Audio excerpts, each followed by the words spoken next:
ideal food for yogins and brahmacharians. Fruits are great energy producers. Bananas, grapes, sweet oranges, apples, pomegranates, and mangoes are wholesome and nutritious. Dry fruits such as grapes, raisins, dates, and figs, sweet, fresh fruits such as bananas, mangoes, spatoes, melons, limes, pineapples, apples, wood apples, and sweet pomegranates, sugar and sugar candy, honey, sago, arrowroot, milk, butter, and ghee of cows, tender coconut water, coconut almonds, pistachios, nuts, ragi, barley, maize, wheat, rice of red paddy, whose bran is only partly removed, and rice of good smell or sweet taste. And all preparations from any of these grains and white pumpkin are sattvic articles for keeping up brahmacharya. Then he goes into a list of twice as long of forbidden food.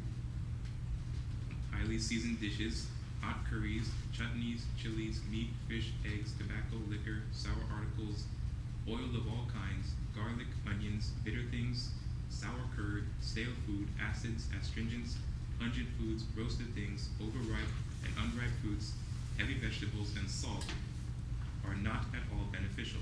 Onions and garlic are worse than meat.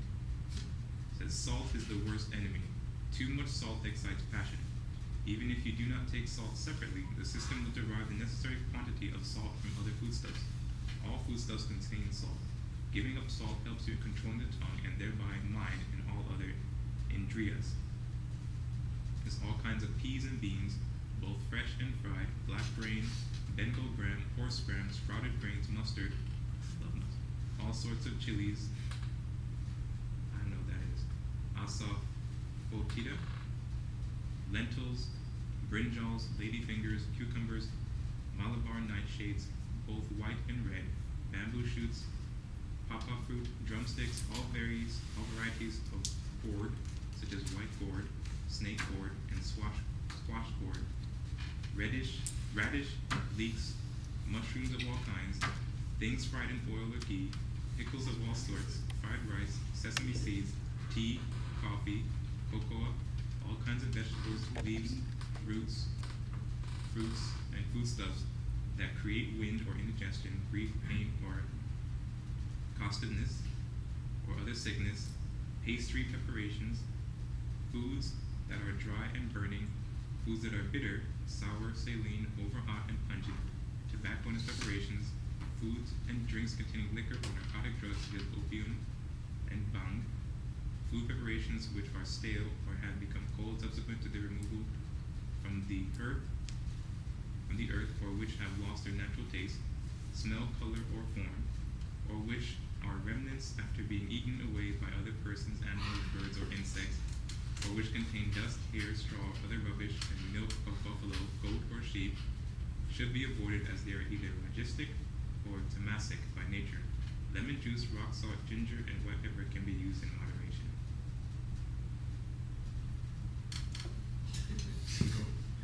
So you got to give up the whole Jamaican diet, right? Pretty much.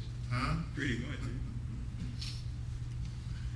So, I mean, you know what that's for, right? You understand that, right? Yeah, we're controlling the indras. If I'm saying it right. Controlling what? The indriyas. Am I saying it right? Well, controlling your sex urge, you know, and thereby controlling your mind, and you know, it's keeping down the passion.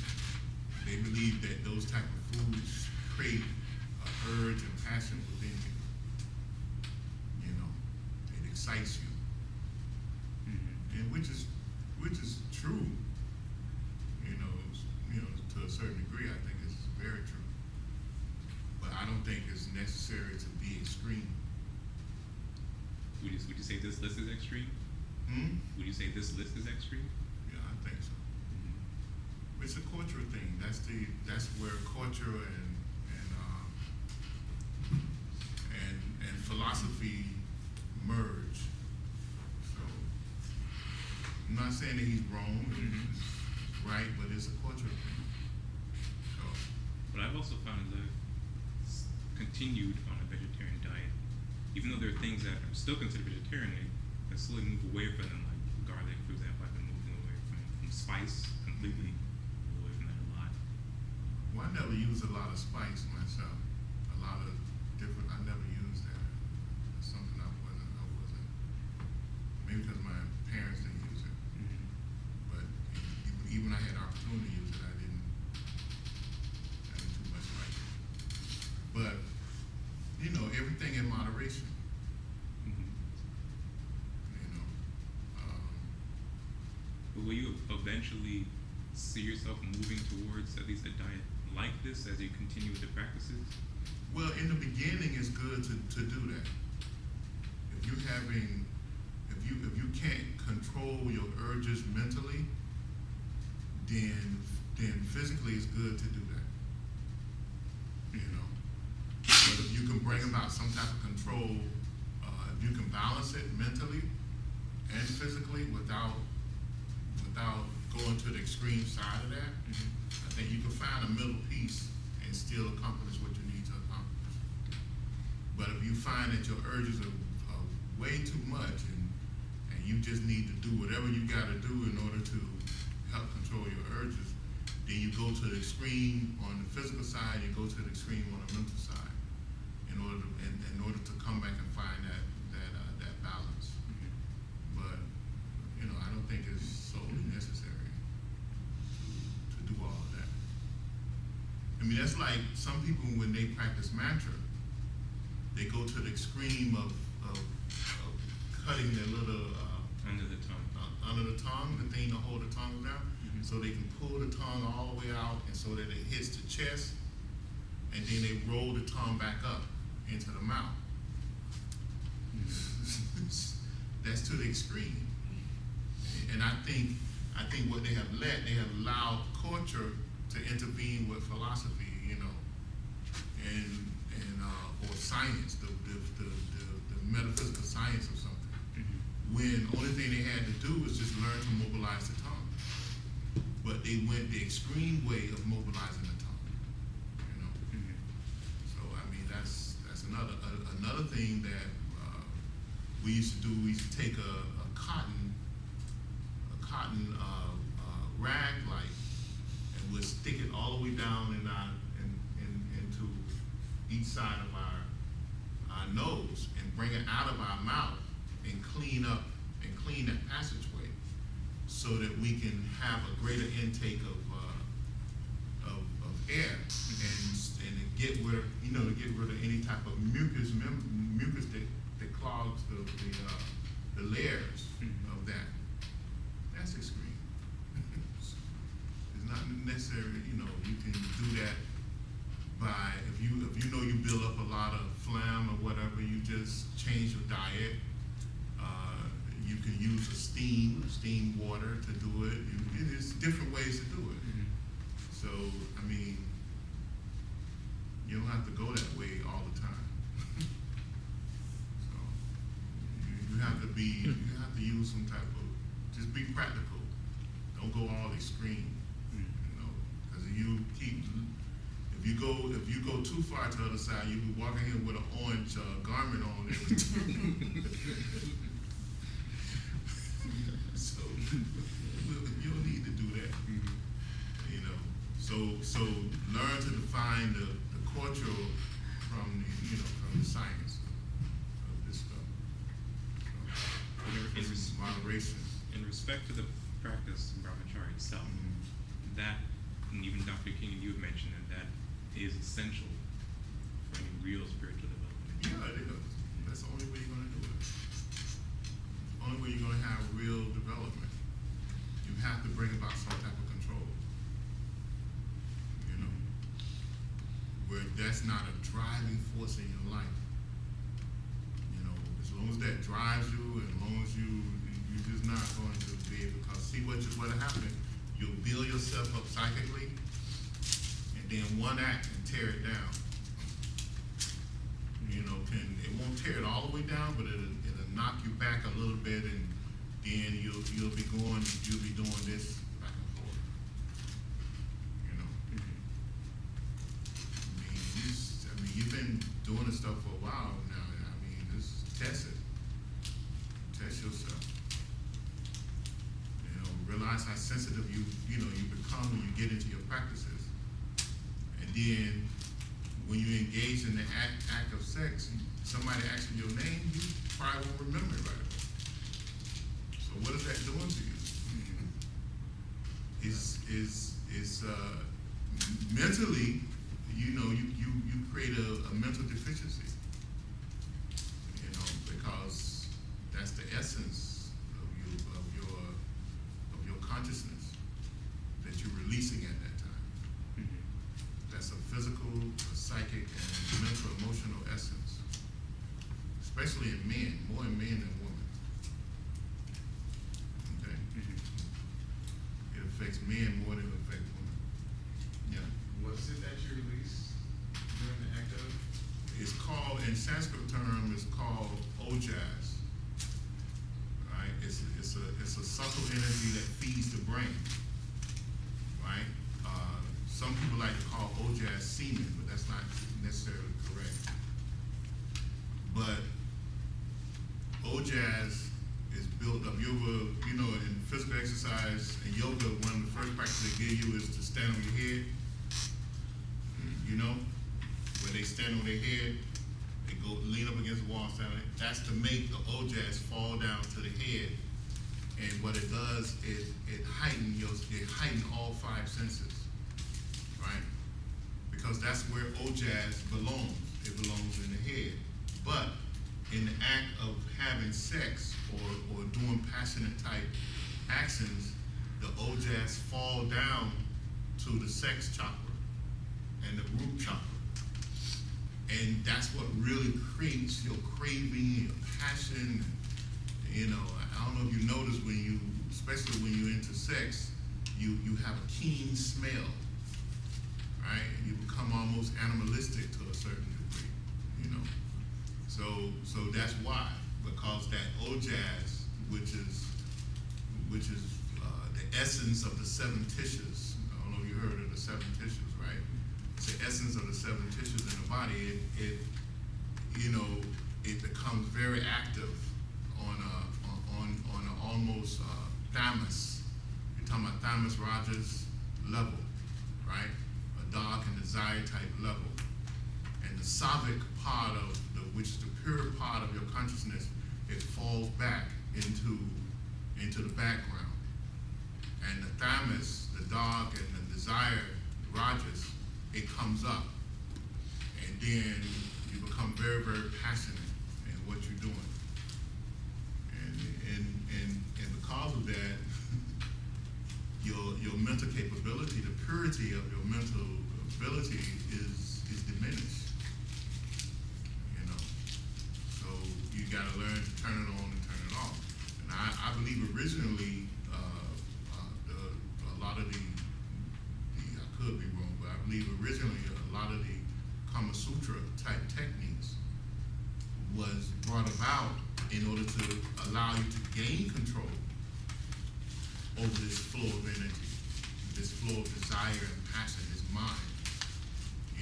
Bring it on and then turn it off when you want to. So that it didn't control you. To channel that energy. And I think that was the reason behind all those different techniques. I don't know if you've studied any Kama Sutra, but there's a lot of different techniques in Kama Sutra that they use to channel that passion and energy. It's a good thing to study so you'll know. But once you know that you can turn it on and turn it off, then you to the point where you're controlling it, where it's not controlling you.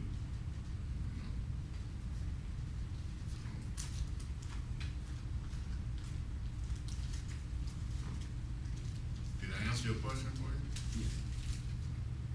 But in the aura, he mentions mainly physically the foods that interact with the body. But what about in the aura? Like how do mushrooms affect the aura, or some of these other things that the forbidden foods particularly? I mean, you got to look at that chemically. I mean, anything that works, just like in reverse. In in your body, the thing that affect you is start from a mental level and come to a physical level. Outside of your body, it start from a physical level and go to emotional and a mental level. You know, so you taking something in, it starts on a chemical level, then it goes to maybe an emotional level and a mental level, which emotional is just another level of mental. But that's how it works itself back into you. Mm-hmm. So you know certain mushrooms have certain chemicals in it that you know bring about certain reactions inside the body. Some mushrooms are poison, you know, and they have different, depending on where the mushroom grows. But it's the same thing with strawberries, grapes, or whatever. You know, it depends on where it grows and what type of grape it is, what type of strawberry it is, whatever. You know, they have these different effects. You know, when a lady's PSing, it's good for her to eat strawberries, right? It helps to calm her nerves. So you have different types of food affect you physically and mentally. So that's all he's trying to say here. You know, But I remember the story on Bhakti Yogi where there was this yogi master who would tell his students only to eat vegetable diet, but he would eat meat. So one of the students got upset and said, well, if he's allowed to eat meat, then I'm going to eat meat as well. So one day the yogi master stopped with his disciple by a blacksmith, took some of the hot metal from the furnace and ate it. And he said, well, if you're allowed to eat the same things I eat, then go ahead and eat this hot metal. yeah. And he couldn't do it. And the master, Dr. King, did the same thing. He told us to be on a particular diet, but he would eat, stuff to keep his vibration up for a specific purpose. So is that the same level? Is that across the board, or once you're able to control? Yeah, once you have control over something, then you can essentially do what you want to do. You understand what I'm saying? Yeah. Like a child can't get in a car and start driving, right? Right, because why? You have the control. They don't have the knowledge and the control over themselves. You know, especially if their feet they were big enough to reach the pedals and they had all the knowledge to curve and drive that car, they may not have a sense of what's right and wrong all the way. You know, so it's best for them to be, accompanied by an adult when they're trying to operate a car. But once that child gets to the age where it can determine what's right and wrong and, 80-90% of the time, then they can go out on their own. As simple as that. So, but as you take control over certain energy forces, then certain rules and regulations don't necessarily, apply to you. Because it's just like the yogi master who told Ramaswamy when he was going to visit him, this yogi master who everybody was afraid of, and they went to go see him, and it was him and another student, and he told him, he said, go down the road. He said it's getting dark, we need to eat something. And he told them to go down the road, there's a dead body by the river. I need you to cut part of his body off and bring it to me. The thigh reason when he said, get some good meat. So they went to go do it. They listened to the master, but it just totally messed with their head, and they were disgusted at it, So when they brought back the meat, he told them to cut it up, and they said, we don't eat meat, we don't eat humans, or, you know, he's carrying on. Mhm. But he told them to put it in the bowl, and then he covered the bowl, and he had gathered up some rocks, and he threw it in there, and he covered the rocks, and then he just waved his hand over a couple of times while he was talking to them. And when they took the thing off, they had nuts and fruit, some sweet fruit. So he had not changed the molecular structure of it. And he went on to tell them that only thing he did was change the molecular structure in order to make it what he wanted. And he went through a long explanation telling them how and why he could do that. Mhm. Then he demonstrated many more times how he was able to take things and change it into the energy configuration he wanted to be in order to take nutrient from it or whatever. Mhm. So, but he had reached a level where those things didn't matter to him anymore. You know, so everyone in their development reached a certain level. You know, where the rules that we live by, they don't necessarily have to live by those rules because they have found a way to overcome those limitations. He also goes on to say that after, I think it's 12 years of pure Brahmacharya, the full power of Kundalini will be granted to you, gifted to you. Is that correct, or is this a general statement, or? I think it's a general statement, but it depends on what you're doing in those 12 years, I would think. And I think, in what context did he say that? Do you have the exact verse, or? Go back and find it, because I read it and it was exciting.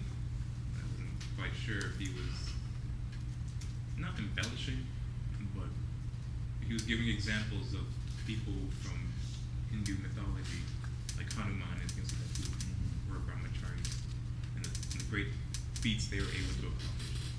By the way, I think Hanuman is a death number 3. What? I think Hanuman. I think that was a death number 3. Well, what, Monkey, Hangman? No, the incredible strong. monkey ape man. I don't know about that. Hangman, you said? Hanuman, yeah. I might be saying it wrong. Hanuman. Yeah. Yes, Hangman. Hanuman. Yeah, but no, that was some type of Lemurian. Oh yeah. I was actually watching the Ramayana on YouTube yesterday because they have the cartoon movie. I watched half of it. Movie now. Yeah. And Hanuman, he had the ability to turn into a giant and to fly, and when he rescued Sita from the castle, he flew to the island to rescue her. All he did was chant some mantra, and he would fly and turn into a giant.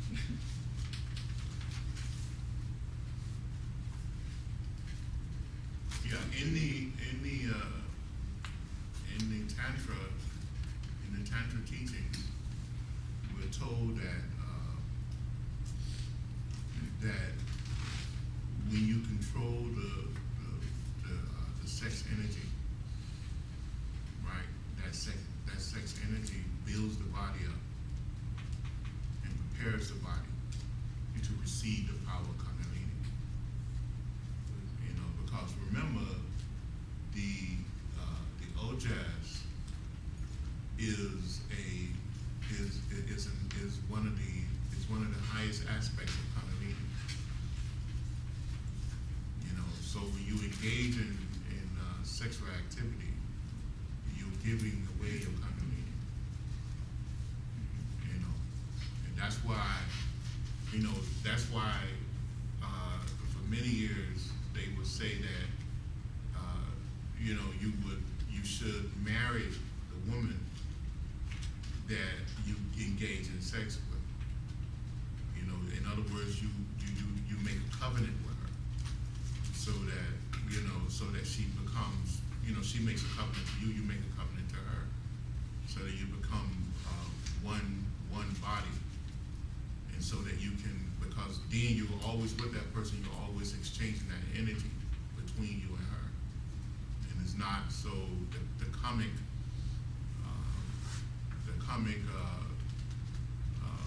loss is not great as it is to just move from place to place to place to place, you know, having sex with all these different people and leaving a part of yourself with them over and over and over and over again. You know, and that's why you find some of the greatest beings in Cana earth. They didn't bother to marry or even bother to have sex, especially if they had a mission on earth that they had a mission to do. You know, because it is those, you know, that's one way to keep that energy to that essence, or to wake that to help, because that essence is the thing that helps wakes up the body. In other words, let's say if you, and you can always go back, the way I teach, you always go back to the Constitution of Man. What happens when the soul begins to create the Kundalini? What does the soul do? Pushes it down. It what? Pushes it down. It pushes what down? The Shakti. The Shakti, right? It brings the Shakti from where? From the Shiva. From Shiva, right? Which is the crown chakra, right? The crown chakra above the crown chakra, right? And it brings it down, right? So, and then it creates what? Sushumna. What? Sushumna. No, it's not. It doesn't create Shushumna. It moves it down through Shushumna. Because remember, Shushumna is not, you know, Shushumna is it can be found anywhere in the universe. You know, it's a free flow of complete and pure energy, right? All energy traveling in one direction. You know, so but the soul pushes its energy down into the Mulahara and creates the 3.5 knot, right? So what is this doing? It's moving this great power from a higher level down to a lower level, right? In order to do what? In order to create the 3.5 energy knot, which is the Kundalini, which is a vehicle of consciousness, right? That vehicle of consciousness that it creates, it becomes a vehicle in which it begins to work through. Okay? Now, within that is the Ojas. Okay? And the Ojas flows through the nadis when the sound is released. Okay? So the sound goes out, is released into the 242,000 nadi pathways. It creates different aspects of this energy flow, which is the nadis or the tissues, right? And those different, you have the 7 tissues and then you have the essence of the tissues, right? And the 7 tissues amount to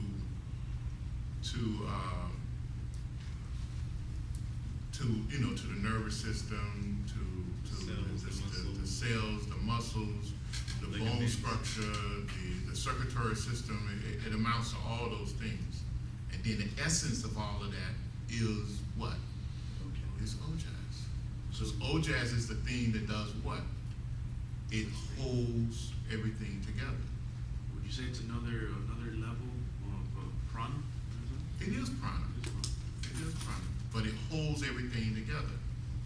If you notice, if you want to have a good, deep sleep, find your mate and have some crazy sex. Right? And you can go into a deep, deep sleep. Right? Because why? Because you depleted the body of Ojas. So now you have conscious experience of Ojas. Right? Of the depletion of Ojas. Because why?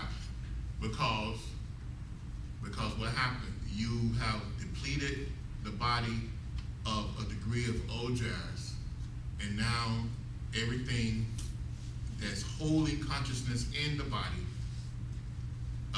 is what? Weakened. Is weakened.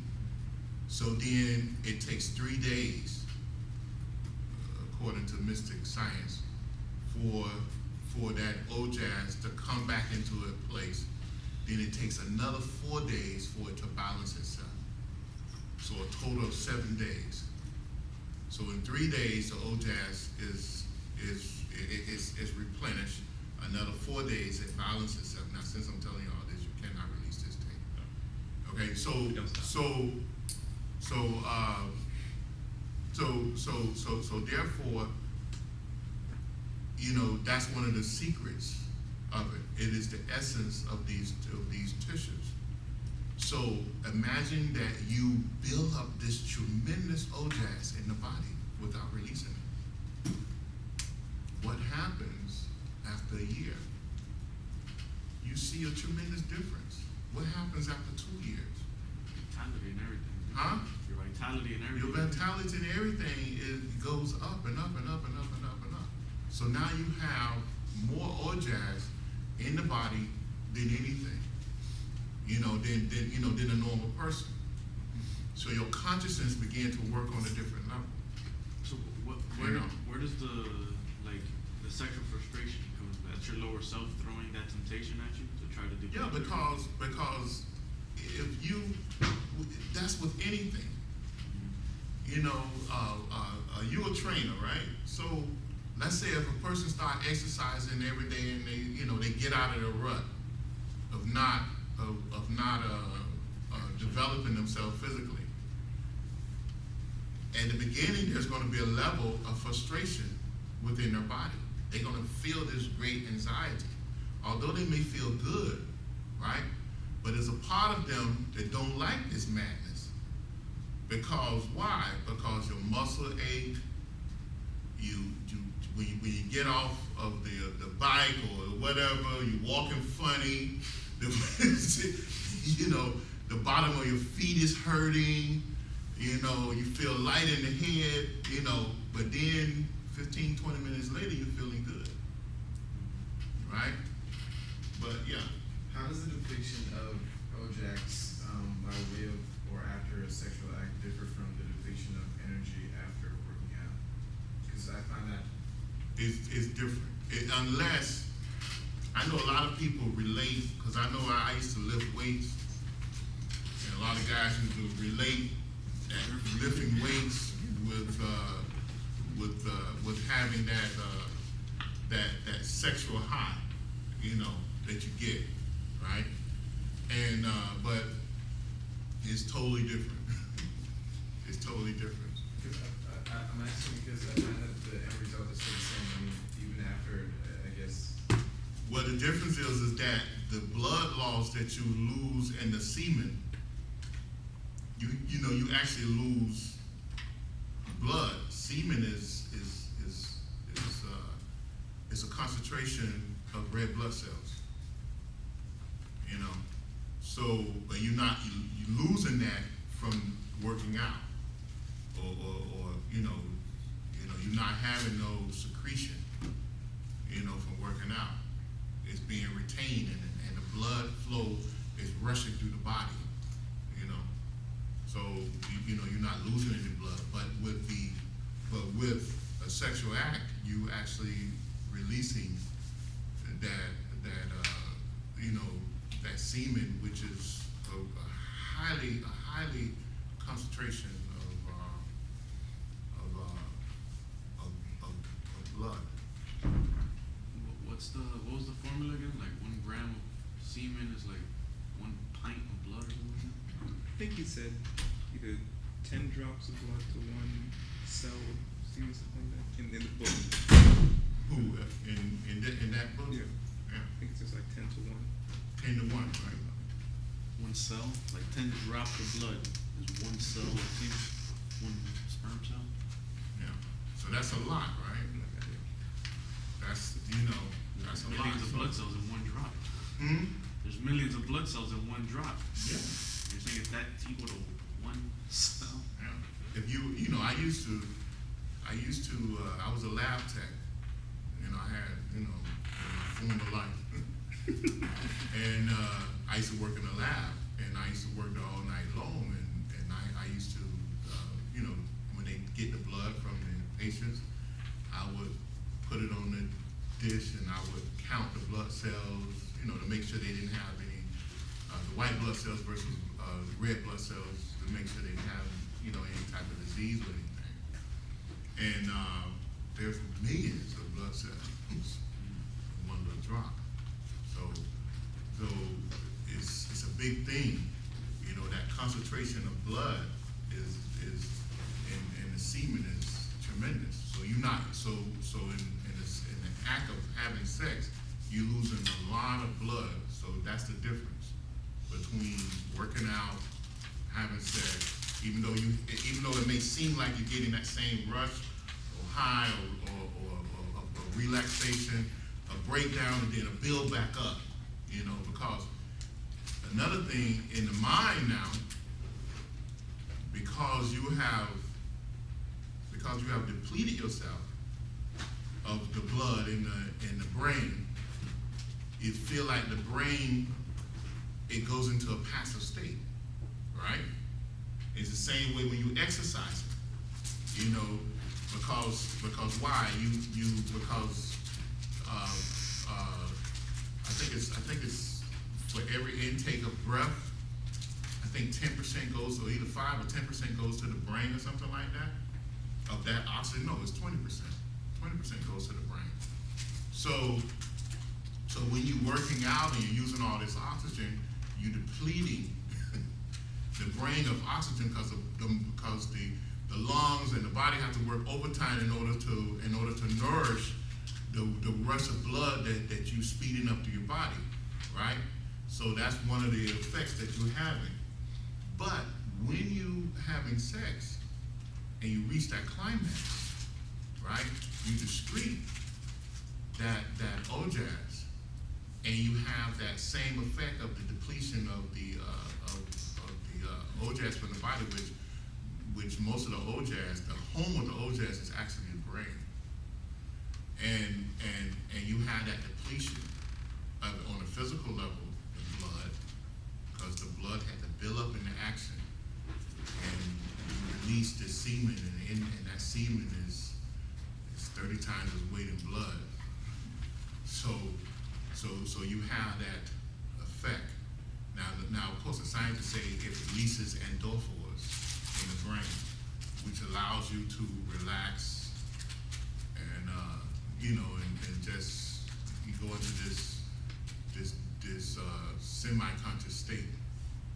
Now the mystics say it's not only a semi-conscious state, but it's that essence within all the organs, within all the systems of the body. The essence that holds consciousness in there is depleted, is releasing, it needs to build itself back up. Okay?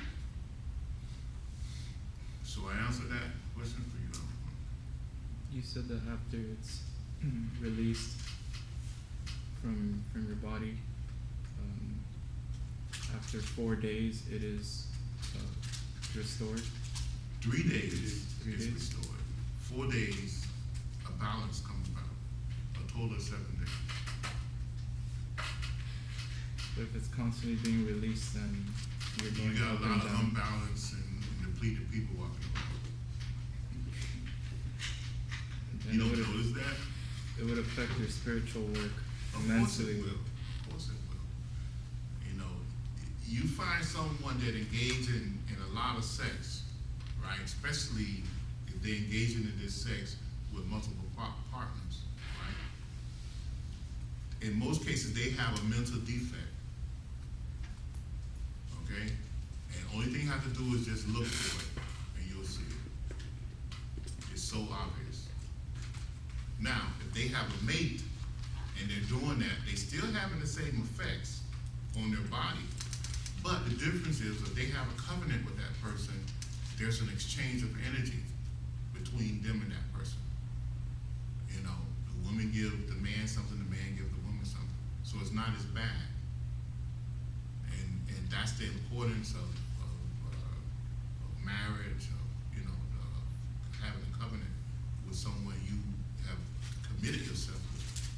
So in other words, spiritually, you tie your karma is connected to that person.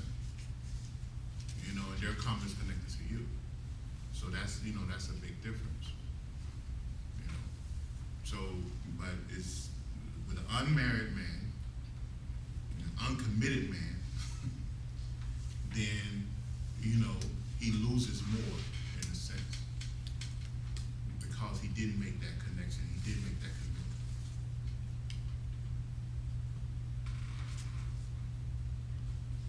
Any other questions? When I first decided to read this book, Mm. I opened it up, and the first thing that I saw was, I guess, in the last few pages where he talks about birth control. Mm. It says, "He who uses contraceptives is an immoral man." And that kind of bothered me for a bit, because I was also part of that campaign to. I think the author was right, because the thing is, when the woman has miscarriages, they abort the child, and it's not good to kill a child before it's born. To a certain degree, that you're right. But I think he's talking about something different, though. Because we would always say, if you don't have sex, but if you're going to have sex, use condoms or use birth control, what have you. Who say that? Well, that's what we were taught, and I would help when I was part of the NAACP. That's what we would do. We'd hand out condoms and teach you about sex education. Mm. So that's why I kind of felt, okay, if you're going to have sex, then protect yourself or use birth control. Mm. But I didn't think of myself as an immoral person if I do it. I mean, it's the language that they use, but to a certain degree, is right, so. So I am still condoning the sex act, yeah. What? So I'm still condoning the sex act by. It should be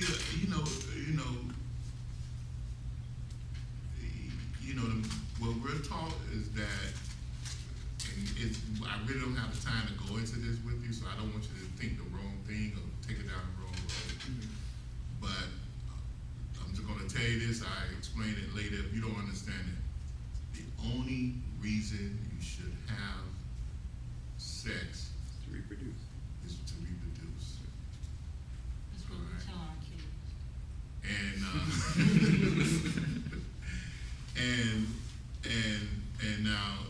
then you should only really have sex with the person you plan to spend the rest of your life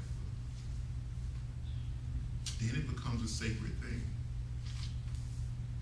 So and to I know most, especially a lot of y'all young people, y'all don't want to hear that. That's not part of your consciousness, your makeup or whatever. But I mean, it becomes a sacred thing when you do it that way. And then when you pick a mate, you're actually committing, in most cases, to be an instrument to allow another human being to come into this physical plane. Which is a great thing, a good thing. That's how all of us got it. So, but the problem with contraceptives is that it leads to what? In most cases. Huh? Pleasure sex. Depends. Sometimes STD. Yeah. It leads to promiscuity. Because why? You haven't gained the control to do what? Not have sex. Not have sex. You take advantage of it. Okay, well, I can go and have sex because I know I'm not gonna get no one pregnant, and So I'm gonna do as much of it as I can. Because there's no obligation behind the act of having sex. I don't have to treat that person well. I don't have to say thank you, good morning, or nothing. Just get out of my way and be by my way. Because I left nothing behind in your mind. And that's an attitude most people take, even though they don't necessarily voice that. Or some of them don't even think that they feel that way, but their actions show that. It's just because they show no responsibility. even though the fact that they have brought, they have became a part of that person for a few moments, and they have changed that, they have literally changed that person's life for that moment, and they have connected themselves with that, with that person maybe for several lifetimes from going through that act. They act like it was nothing.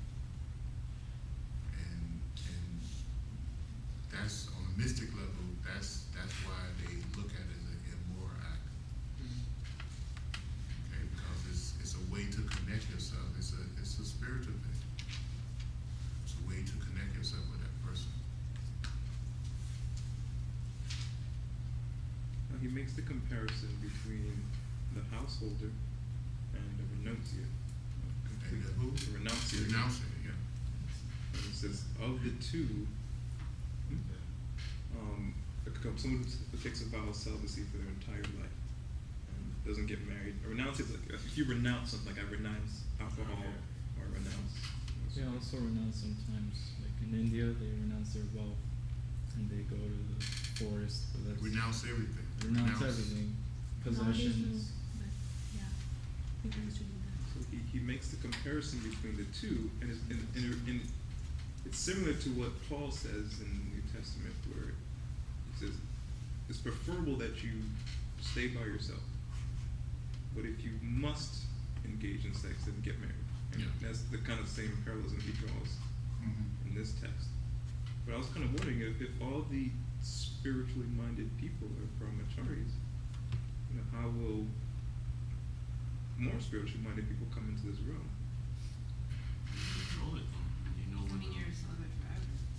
Well, no, not necessarily. No, I was saying if all spiritually minded people, because he was really promoting do not get married. He's mainly talking to men. Not really. Go back and read the book a little bit more, because don't he have a chapter in there on marriage? Yeah, he does. Yeah, he says he could be a brahmachara and be married. And still be married, but he says of the two, being a lifelong renunciate is the better path. Yeah, And that's for the one that he promotes. for the person who want to go as far as they want to go, of course it is. But that doesn't say you can't be married and practice that as well. Right. And in fact, everyone, and they understand you have to bring people into the world, but if you have the strength, if you have the strength to become a leader or teacher or whatever, then take that path, because you'll have many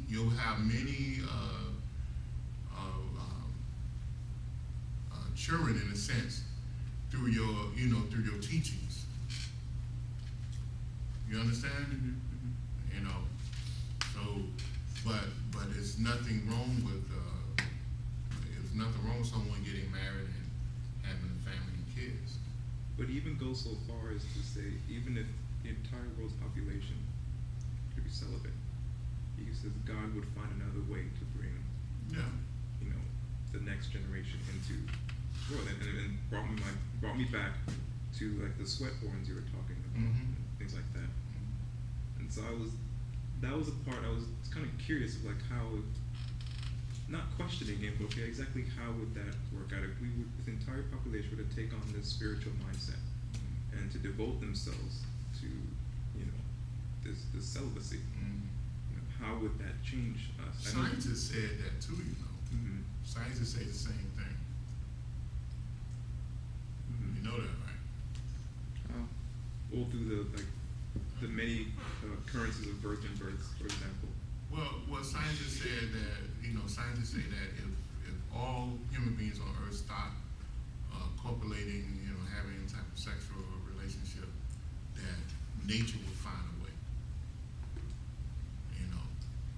So, But, so It's what like will teachers happen, say, you will, person will be born asexual. Human beings will probably, the same way certain insects, Certain frog species. yeah, species across the world, they'll be born asexual, where they, where they produce on their own. Because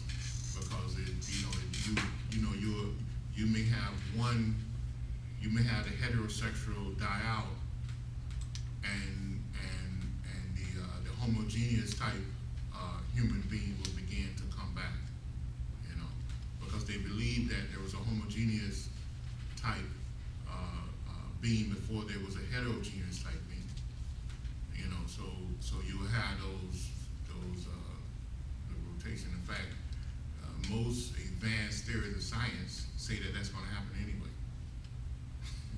You know.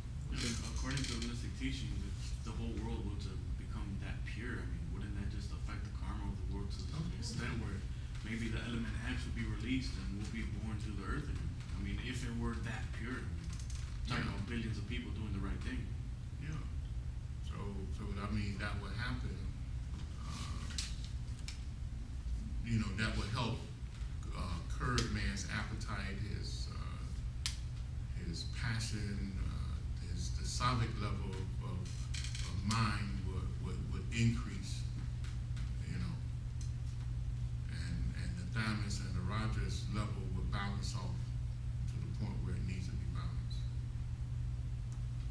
So going along with this point, wouldn't it be better both short-term and long-term for yourself and for the human race to adopt that lifelong vow and forego children, marriage, and things like that? Well, yeah, I mean, it's up to you. That's an individual choice. You know, that's an individual choice. You can't necessarily say that that's a choice for everybody, because you got to remember that people have to work out their karma. You have karma that you have things you put in action probably 1,000,000 years ago, in a whole nother life, whole nother maybe 100 lives ago, that you have to work out. You know, and then you have other people that's entwined in that karmic pattern that have to come through you in order to work out something as well. So I mean, it's really more complicated than, you know, but that's a choice that has to be made within you in order to be expressed by you in a proper way. Because the right seeds of consciousness have to grow, and when those seeds of consciousness grow, then within you naturally, then it affects everyone that's connected to you naturally as well. You know, I mean, from past, present, and future. You know, so that's why it's an individual decision.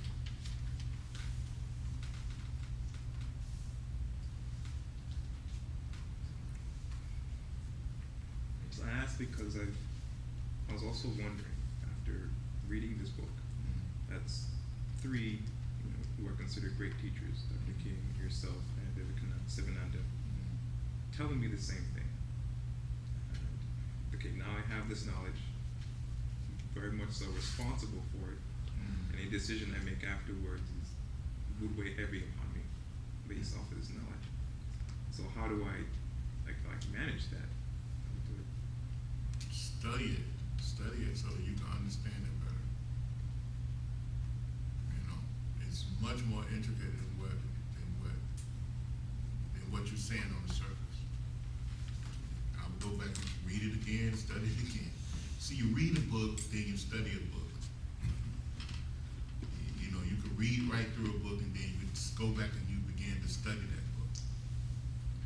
You know, it may take 2, 3, 4, 5, 10, or 20 years to study.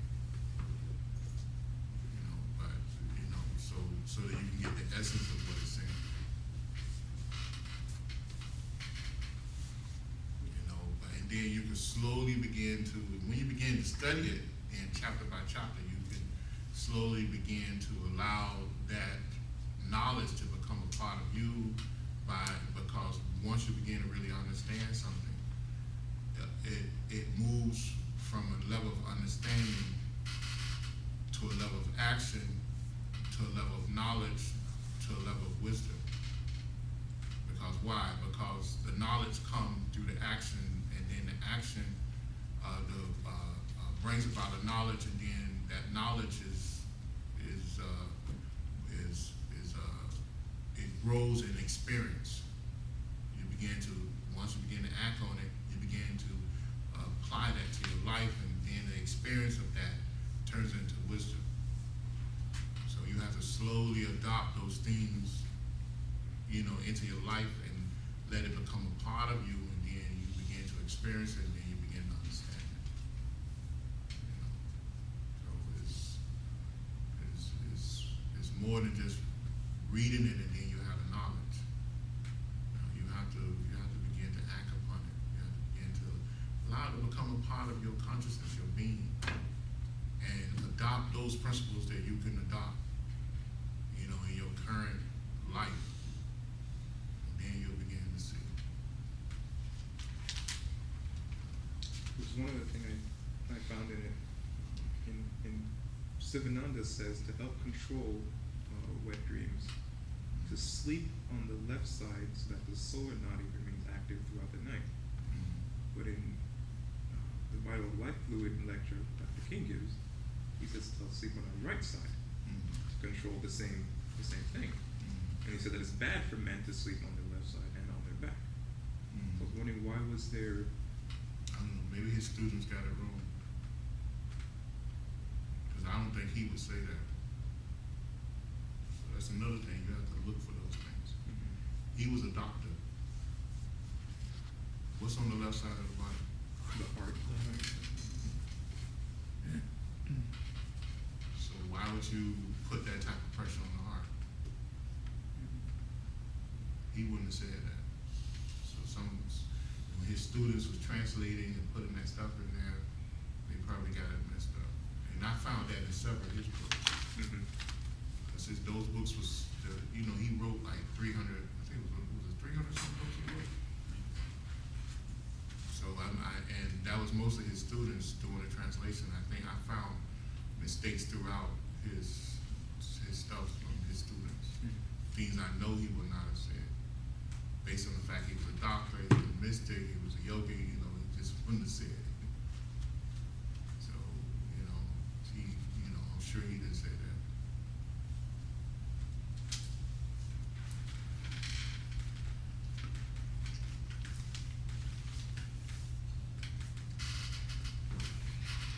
So, any other questions?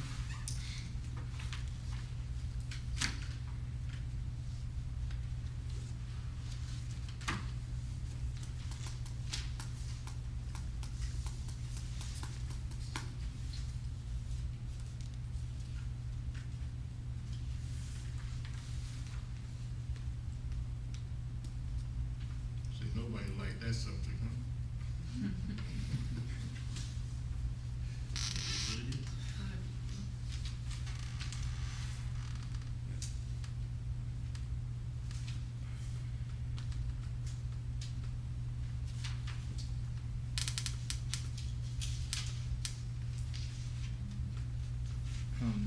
In Ayurveda, the three doshas, the Vata, Pitta, Kapha.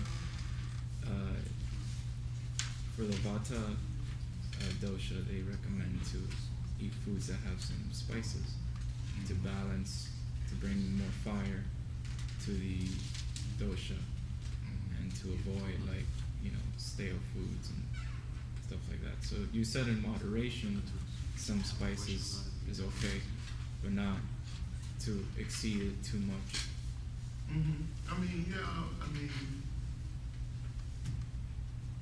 Yeah, that's true. And then it also has something to do with your age as well. That's something, I don't know, Ayurveda,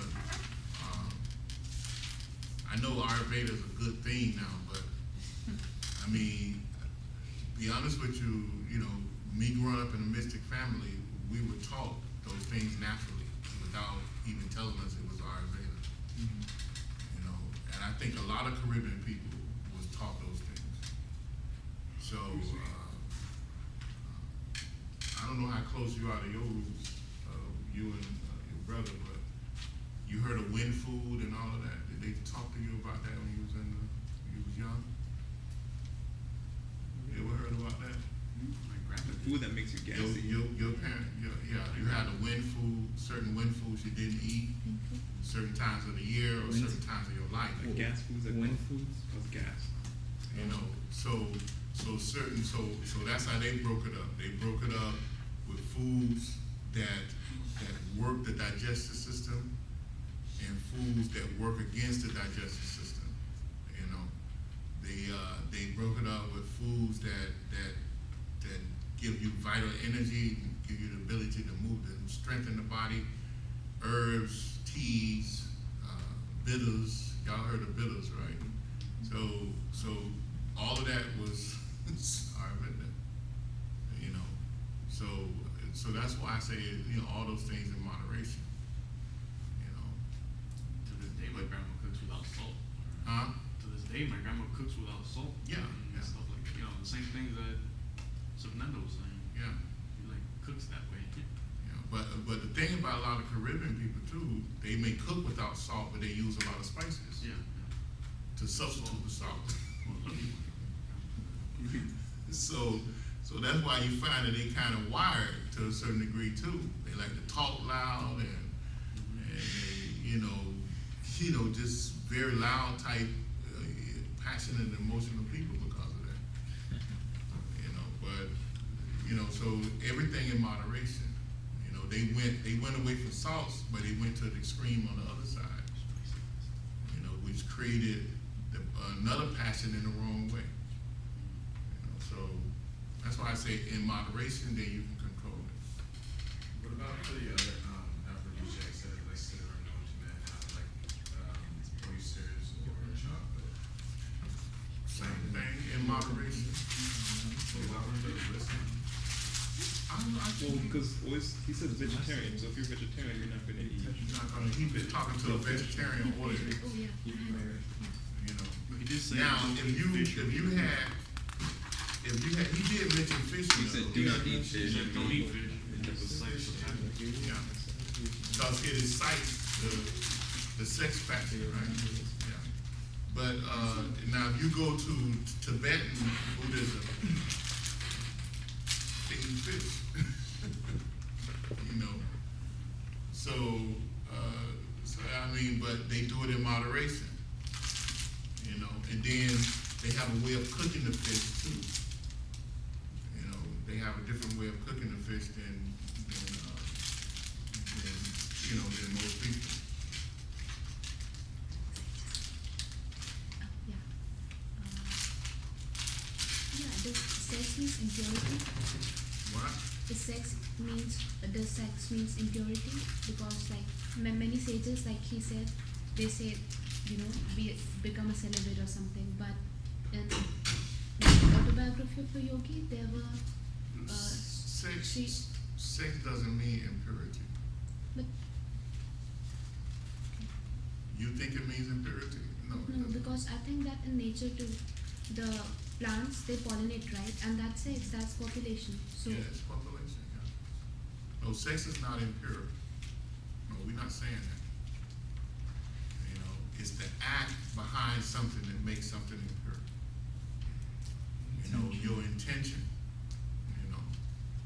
Now, if a man go out and fill his pocket up with $100 and then go look for sex, do you think that's impure? yeah, Yeah. super. That's the act behind it. You know, if a lady get up on the stage and take all her clothes off before 100 men, you know, to entice them sexually, is that pure? No. No, that's impure. It's the action Maybe behind she it. needs the money to feed her kids.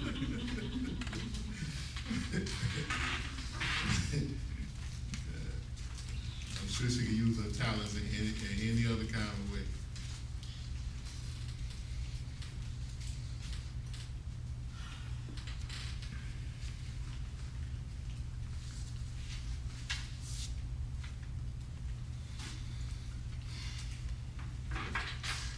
So any other questions?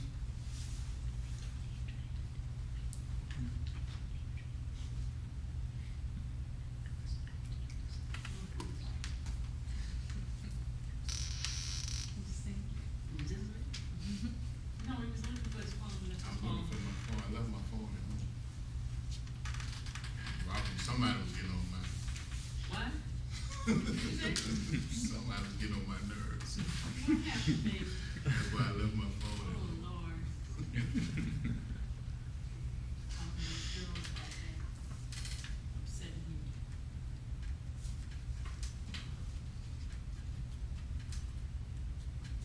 Okay, there's no other questions.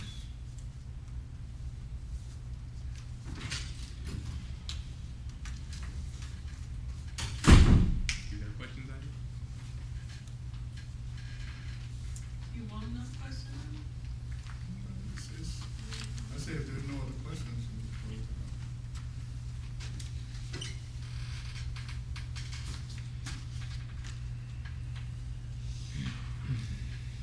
I'm still not finished with the book. I'll probably have more next week.